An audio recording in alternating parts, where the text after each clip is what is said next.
ஒரு பெரிய ஒரு வயதானவர், ஒரு இளைஞர், இந்த 2 பேரும் வாக்குவாதம் பண்ணிட்டு இருக்கிறாங்க. மேல இருந்து கொஞ்ச நேரம் பார்க்குறாரு. சரி என்னட்டு பார்க்கணும், கீழே இறங்கி வர்றாரு. கீழே இறங்கி இவர் வந்தா வர்ற நேரம் அந்த பெரியவர் இளைஞரை தாக்கி ஓங்கி அடிச்சிட்டார், தாக்கிட்டார். இந்த இளைஞர் தன்னை அடக்கி கொண்டு கட்டுப்படுத்தி நிற்கிறார். அந்த நேரம் அவர் வந்துட்டாரு. கொடுத்து வந்து 2 பேர்த்தையும் விலக்கி விட்டு விட்டார். விலக்கி விட்டு அவர் என்னென்று விசாரிக்கிறார். இந்த இளைஞர் சொல்றாரு, இல்லை அந்த பெரியவர், இந்த இளைஞர் முஸ்லீம், பெரியவர் மாற்று மதத்தை சேர்ந்தவர், யூத மதத்தை சேர்ந்தவர். லெபனானிலே யூதர்கள் நிறைய இருக்கிறார். யூத மதத்தை சார்ந்தவர். இந்த இளைஞர் சொல்லி இருக்கிறார், நான் அவனை கடன் வாங்கியிருக்கிறேன், எனக்கு கடன் கொடுத்துருக்கிறாரு, அந்த கடனை என்னால் சொன்ன நேரத்தில் திருப்பி கொடுக்க முடியல, அதனால அவர் கடனை கேட்டு வம்பு பண்ணுறாரு, கடனை கேட்டு வம்பு பண்ணுறாரு, என்னை வற்புறுத்துறாரு. இந்த பெரியவர் அப்படியான்னு கேட்டுட்டு, இவர் பித்தால் அப்படியான்னு கேட்டுட்டு, சரிப்பா கேட்கறது வாய் பேச்சு சரி, உன்னை கை நீட்டி அடிச்சுட்டாரு, நீ இளைஞனாச்ச, திருப்பி தாக்கி இருக்கலாமே, நீ இளைஞராச்ச, பெரியவர் தானே, தாக்கி இருக்கலாமே. சொன்னாராம், இல்லை எங்கள் நபி சொல்லி இருக்கிறாங்க, நான் அப்படி செய்யக்கூடாது, எங்கள் நபி சொல்லி இருக்கிறாங்க, நான் அப்படி செய்யக்கூடாது. உங்க நபி என்ன சொன்னாங்க? மல்லம் யர்ஹம் சகீரனா வலம் யுவக்கிர் கபீரனா ஃபலைஸ மின்னா. சிறுவர்களுக்கு இரக்கம் காட்டாதவரும் முதியவரை பெரியவரை உரிய கண்ணியத்தோடு நடத்தாதவரும் இந்த 2 பேரும் நம்மை சார்ந்தவர்கள் அல்ல, முழுமையான முஸ்லிம்களே அல்ல அவர்கள் அப்படின்னு எங்கள் நபி சொல்லி இருக்கிறாங்க, அதனால நான் அவரை தாக்கல. இவர் கிறிஸ்தவர், பாரம்பரியமான கிறிஸ்தவ குடும்பத்தை சார்ந்தவர், பல மொழிகளை நன்கு கற்று தேறியவர், அப்போதே பத்திரிகையில் வேலை செய்யக்கூடிய ஒரு பத்திரிகை ஆசிரியர். நபியை பற்றி கேள்விப்பட்டிருக்கிறார், இஸ்லாத்தை ஓரளவுக்கு தெரிந்தவர். ஆனால் 1400 ஆண்டுகள் கடந்தும் கூட நபி ஒரு இளைஞருடைய மனதிலே அவனுடைய உணர்வை இவ்வளவு ஆழமாக கட்டுப்படுத்துகிறார். இயல்புதானே, வாக்குவாதம் வருகிறது, சண்டை வருது. ஒரு பெரியவர் வரம்பு மீறும் போது ஒரு இளைஞர் என்ன புரிதலில் இருந்திருப்பார், அவருக்கு கோபம் வர்றது சகஜம் தானே. ஆனா எங்க நபி சொன்னாங்கிற நபிய காரணம் காட்டி தன்னுடைய உணர்வை அடக்குகிறார், ஆச்சரியப்படுகிறார். எவ்வளவு காலத்துக்கு முன்னால போன மனுஷன் இன்னைக்கு இருக்கக்கூடிய இளைஞர்கள் மனதில் கூட இவ்வளவு ஆழமாக வேரூன்றி அவர்களுடைய உணர்வையும் ஆளுகிறாரே. நபியை பற்றிய செய்தி அவருடைய மனதிலே ஆழமாக பெறுகிறது. நபியை பற்றி அவர்கிட்ட விசாரிக்கிறாரு, அவருக்கு நிறைய தகவல் சொல்ல தெரியல. ஹதீஸ கேட்டிருக்காரு, நபியின் மீது பற்றதுக்கு, நபியை பற்றி ஆழமான பெருசா புரிதல் அவருக்கு இல்லை. ஸல்லல்லாஹு அலைஹி வஸல்லம் அவர்களுடைய வரலாறை வாங்கி படிக்க ஆரம்பிக்கிறார், குர்ஆனை படிக்க ஆரம்பிக்கிறார். இதனுடைய நீட்சியாக இஸ்லாத்திற்கு வருகிறார்.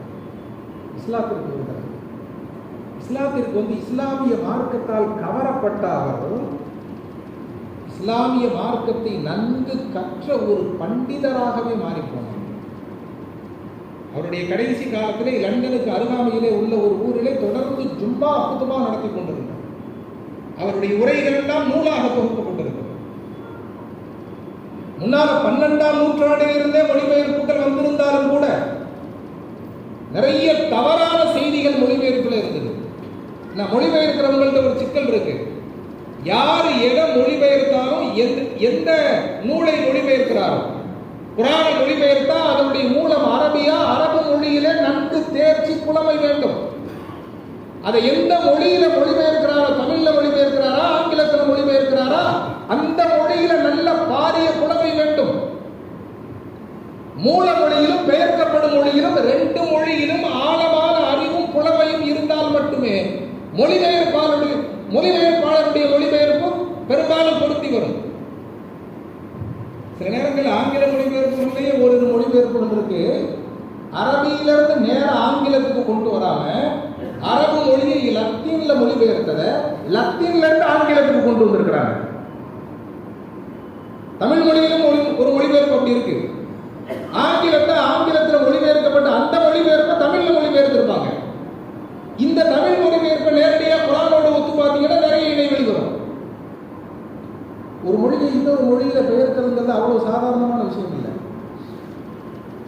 பித்தால் அவர் என்ன செஞ்சார், அவருடைய அரபு அறிவை, குரானுடைய அறிவை வளர்த்து கொண்டார்.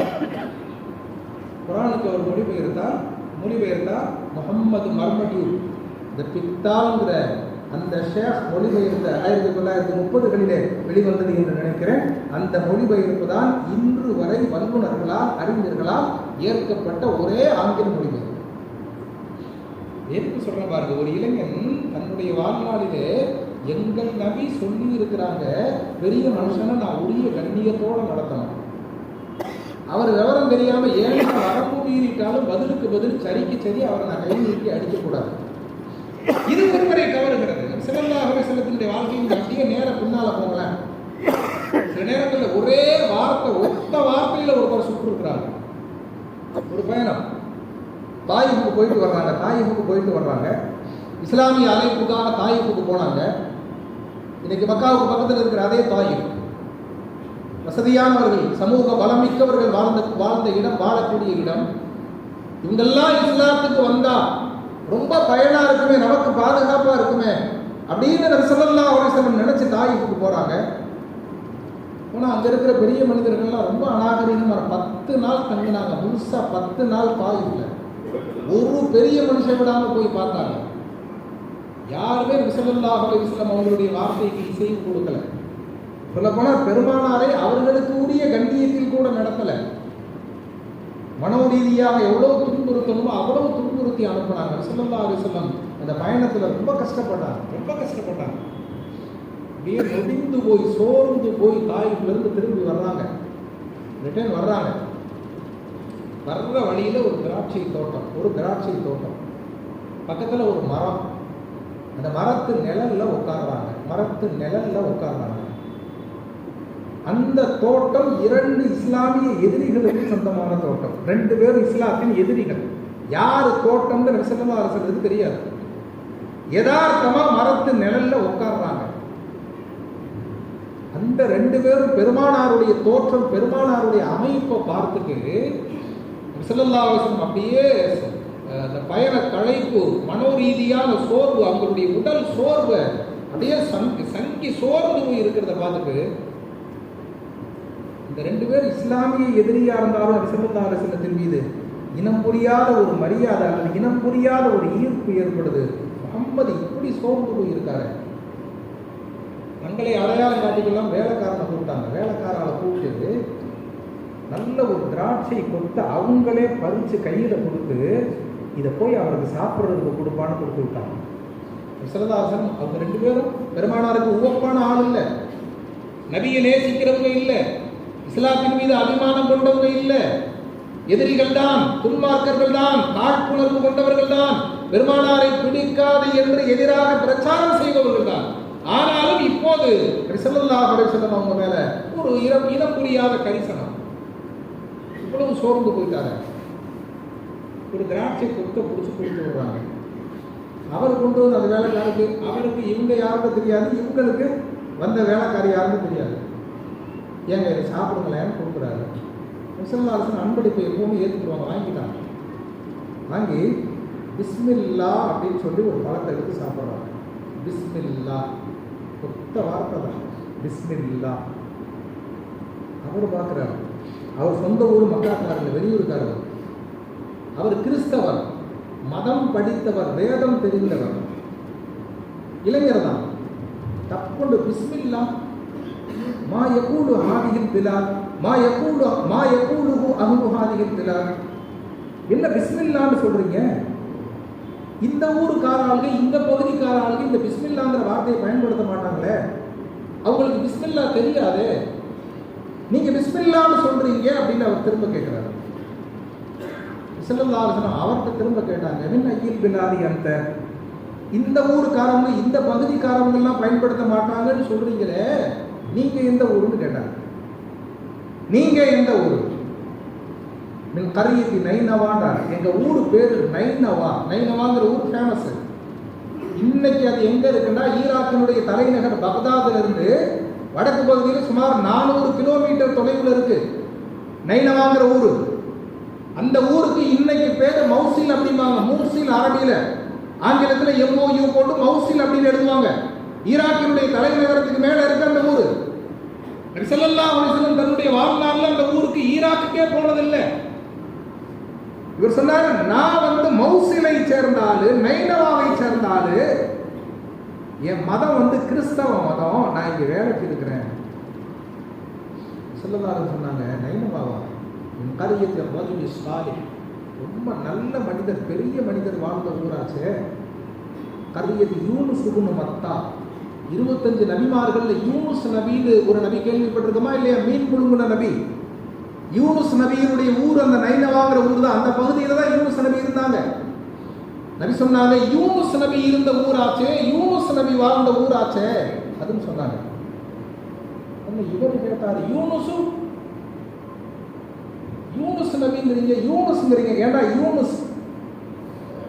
கிறிஸ்தவர்களும் யூனுஸ் நபியை ஏற்றுக்குருவாங்க. கிறிஸ்தவர்களும் யோவான்கிற பேர்ல யூனுஸ் நபியை ஏற்று அவங்களும் கொண்டாடுவாங்க. ஈசா நபிக்கு முந்தி வந்தவங்க யூனுஸ் நபி. யூனுஸ் நபியா? யூனுஸ் உங்களுக்கு எப்படி தெரியும்? அவர் இந்த பகுதிக்காரர் அல்லவே, யூனுஸை நீங்கள் எப்படி அறிவீர்கள்? சொல்லாங்க, இன்னஹு அஹி கான நபியா வ அன நபியும், என்னுடைய சகோதரர் தான் அவரும் என்னுடைய சகோதரர் தான். அந்த பகுதியிலே அவர் நபியாக இருந்தார், இங்கே நான் நபியாக இருக்கிறேன். நாங்கள் நபி, அவர் எமது சகோதரர். ஸல்லல்லாஹு அலைஹி வஸல்லம் அவர்களுடைய இந்த வார்த்தை அவருக்கு பிடிச்சு போச்சு. கிறிஸ்தவராக இருந்தவர் ஸல்லல்லாஹு அலைஹி வஸல்லம் அவர்களுடைய கரங்களை பற்றி இஸ்லாத்தை ஏற்றுக்கொண்டார். அந்த பழம் கொடுத்து விட்ட 2 பேரும் இஸ்லாத்துக்கு எதிரிகள். பேசிக்கிட்டு இருக்கிறத பார்த்து கையை பிடிச்சி கையை முத்தம் கொடுத்த உடனே அங்கே ஒரு ஆள்கிட்ட சொல்லுது, ஆள் மாட்டிட்டாரு, போன ஆள் மாட்டிட்டான், தப்பிக்க மாட்டான், முகம்மதுகிட்ட இவன் சிக்கிட்டான். வந்த உடனே என்ன நடந்துச்சுன்னு கேட்டாங்க. முதல்ல தோட்டத்தை விட்டு வெளியே போடாட்டாங்க, வேலையை விட்டு நீக்கிட்டாங்க. அன்பான பெரியவர்களை எதுக்கு சொல்றேன்னா, நம்முடைய வாழ்க்கையில் வரக்கூடிய சில நேரங்களில் நிகழக்கூடிய சின்ன சின்ன விடயங்கள் கூட எதிராளிக்கு பெரிய தாக்கத்தை ஏற்படும். குறிப்பாக இளைஞர்கள், பல துறை சார்ந்தவர்கள் நம்முடைய வாழ்க்கையில் அல்லாஹ்வுடைய ரசூலை கொண்டு வரும்போது, நம்முடைய வாழ்க்கையில தீனை நாம முறையா பேணும் போது, ஸல்லல்லாஹு அலைஹி வஸல்லம் அவர்களுடைய வரலாறை கற்று அதன்படி நாம் நம்முடைய நடவடிக்கைகளை அமைத்துக் கொள்ளும் போது அல்லாஹ் நம்மை வைத்து பல வேலைகளை வாங்குவான். அடிக்கடி ஒரு கார்பு சார் 2-3 தடவை நான் கேட்டிருக்கிறேன். தப்லீக்ல சொல்லுவாங்க. எவ்வளவு சரியானதுன்னு எனக்கு தெரியல, புரிதலுக்காக நான் அதை சொல்றேன். இந்த சின்ன குழந்தைங்கள்லாம் படிக்கிற இடத்துல ஸ்கூலில் மிஸ்ஸு கேட்பாங்கல்ல, நீ என்ன ஆக போற. ஒவ்வொரு குழந்தையும் நான் டாக்டர் ஆக போகிறேன். ஒவ்வொரு குழந்தைகளுக்கு தக்கவாறு பதில் சொல்ல முடியாது, அந்த மழலை முடியல. ஒரு குழந்தை நான் சஹாபி ஆக போகிறேன்னு சொல்லிச்சான். நான் சஹாபி ஆக போகிறேன். மிஸ்ஸுக்கு சஹாபின்னா என்னன்னு தெரியும், புரியல. சஹாபின்னா என்ன குழந்தைக்கு தெரியல, சஹாபின்னா என்னன்னு. இல்லை, நான் சஹாபி ஆக போகிறேன். சஹாபி ஆக போறியா? யார் சொன்னா? எங்கள் அம்மா சொன்னாங்க. வீட்டில் அவங்க அம்மா சஹாபாக்களை பற்றி, சஹாபியை பற்றி குழந்தைக்கு சொல்லி கொடுத்துட்டு இருந்திருக்காங்க. அந்த குழந்தை சஹாபிங்கிற பேரை கேள்விப்பட்டிருக்கு, சஹாபியை தெரிஞ்சு வச்சிருக்கு. சஹாபாக்களுடைய வரலாறு தெரிந்ததாலே நானும் அப்படி மாற வேண்டும் என்று குழந்தை மனதில், ஆள் மனதில் பதிஞ்சிருக்கு. இல்லை, எங்கள் அம்மா தான் சொல்லி கொடுத்தாங்க, எனக்கு தெரியாது. குழந்தைக்கு பதில் சொல்ல தெரியல. அப்படின்னா என்ன? சஹாபின்னு ஒரு படிப்பே இல்லையே, அப்படி ஒரு படிப்பு படிச்சா அப்படி ஒரு அரசு பதவியே இல்லையே, நீ சஹாபியாக போறியா? மீண்டும் மீண்டும் குழந்தைகிட்ட துருவ, குழந்தையினால பதில் சொல்ல முடியாம, இல்லை எங்கள் அம்மா தான் சொன்னாங்கன்னு கையை விரிக்க.